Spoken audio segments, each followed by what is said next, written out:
Max Holloway, I apologize. 808 stand-up. In this video, I break down the main event, UFC Abu Dhabi Fight Night just went down. This is your boy JG, Exaggeration Experience. I have some explaining to do. Let's go.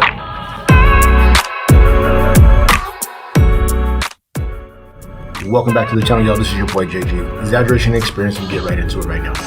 Dear Max Holloway, my bad. Saturday, January 16th, it went down in Abu Dhabi, as I mentioned before. The main event, Calvin Kattar, straight out of Mass, and your boy, the blessed one, blessed expressed, blessed everything. Max Holloway, he came out, and if you had any doubt in your mind if he was still that dude, let me go and turn this down right now. This is killing people. If you had any doubt in your mind that he was still that dude, he is that dude. Now, I did a video prediction before, breaking down the fight, and after going back and rewatching that video, I said that I saw a chance for Calvin Kattar to get maybe a UD or even a stoppage late. But I never really provided a quality explanation as why, so I need to call myself out on that. Nevertheless, I stand by the comment I did make that Calvin Kattar's not a punk, which makes this performance by Max Holloway even more impressive. One of the things that I noticed right away in the bout, and this was surprising to me, especially because Calvin Kattar is definitely an experienced fighter. He does not have the resume of a Max Holloway, which is something I just slept on. You know, Max Holloway's been in there with everybody. Aldo twice. He's been in there with Poirier, I believe, twice. He fought Brian Ortega, I mentioned that. He's been in there with real life dudes, killers, right? Anthony Pettis, I believe. If you check out Kattar's resume, he got Zabit on there. He got one dude, Ricardo, on there. He got Jeremy Stevens on there, who's not a punk. He ended up stopping him. I think that's his last bout with a crazy elbow. But when you look at that resume and the Volkanovski fights for Max Holloway and how he performed, there was no reason for me to ever believe that he was going to come there and get caught slipping against Calvin Kattar. That's no disrespect to Kattar, because he is still in my mind that dude, and he proved that over and over and over again after auditioning to become a heavy bag. So that was crazy. But I'm going to get into more of the nuance of that fight. And the thing that I noticed right away when the fight got on and popping, Calvin Kattar did something really, really telling that essentially said, I might be in over my head. If you go back to the first round, it's like a minute and a half in. He gets caught with a couple shots. His immediate response to incoming fire thereafter is to set high guard and sink down, right? So when you go in that position, it only indicates one thing. You don't see what's coming, and you're guessing, and you're just trying to make sure you defend the most important parts of your head, your chin, the neck, behind the ear area, versus seeing shots, rolling them, catching them, slipping them, parrying, doing those types of things. When you can understand and see that everything's coming, he immediately into the bout, I put it out on Twitter too upon watching it, Calvin Kattar looks overwhelming. And then Max Holloway, once he identified, one, his reaction to what Calvin Kattar saw coming in, and then Max Holloway establishing his range, you saw him effectively go into the body right away. Oh, this dude's just gonna go straight high guard and sit. I'm gonna start tagging that body. And you start putting water in the basement. That's boxing terminology, but he definitely did his thing. Ridiculous output. We already talked about that in the previous video.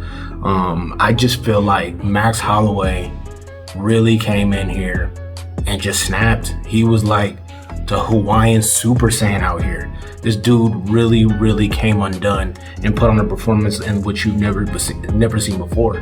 I mean, you guys, if you haven't seen the fight, check it out. It goes a distance, but it really is a masterclass in boxing.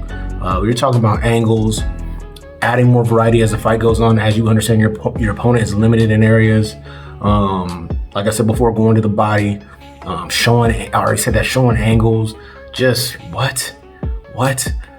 It was crazy. And then, he landed 7,000 million significant strikes, most ever in UFC history in any bout. Go ahead and look that up. That's a fake ass number, by the way. If you look that up, I'm hot. Don't look that up. But it was a record number. I think it was over 400 and over 700 total strikes landed in a single bout. That's crazy. Those are record. That's like what you would land over the course of your career in a bout, or multiple fights. So if you fought 10 times or whatever, you might land that many strikes if you had a high level of success. He got it done in one bout. Truly, truly an incredible match. We know that Brian Ortega is slated to fight Alexander Volkanovski His Twitter was a little confusing. You know, he posted punch stats from the last fight. Gee, just don't do that. Focus on Brian Ortega. We just know that Max Holloway put on a show, and you know, just worry about that, because I tell you right now, it's easy to say one thing.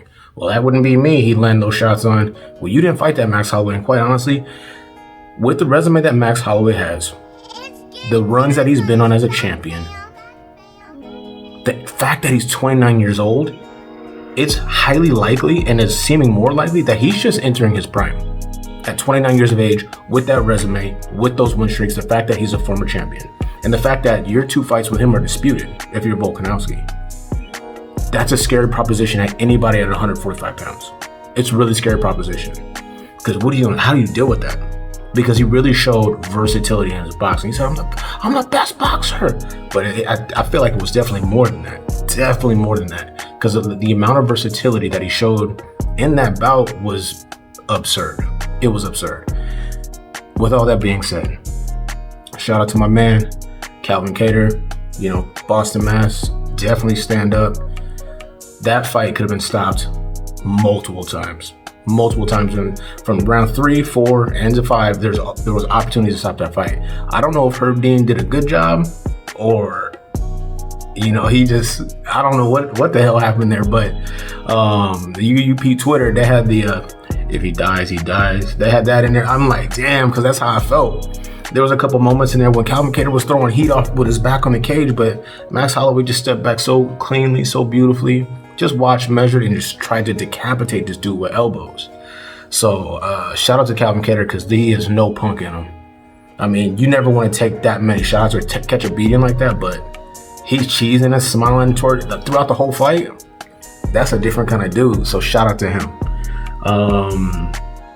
That's all I got, man. Max Holloway, he showed up and he said, "Jay, guys, shut your ass up. You're not checking for me the right way." So stand up, Hawaii. Shout out to the 808. You know, UFC Fight Night, ABC broadcast, they did their thing. Like I said before, it came on at like 2 p.m., I believe, right in the middle of the football game. So what was that about? Just kidding. There was a fight that the co-main event I made fun of a little bit. You know, shout out to them. Matt Brown, Carlos Condit, they actually put on a great fight. Back and forth event. Carlos Condit came out on top. He got the unanimous decision victory. But what I would say is Matt Brown came in shape. That's for sure.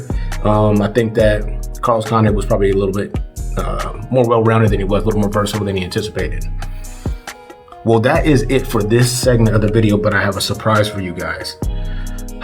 You know, fan of the show, hit me up. My man Sage from the 808, he sent me a little video clip of himself putting in work on some cat in the streets. You know, sometimes that's what you gotta do. I'm gonna break the video down right now. So I'm gonna click on it right here. Remember, it's a short clip. I'm gonna click on it right now, and we're gonna walk right through it. Hold up.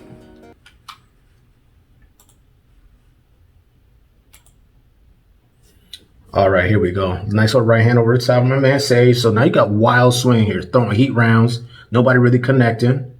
You know, my man got a spinning back kick. Now watch my man Sage set up, get defensively responsible. Check the kick. Check left hook, drops my man a la Mayweather, Ricky Hatton.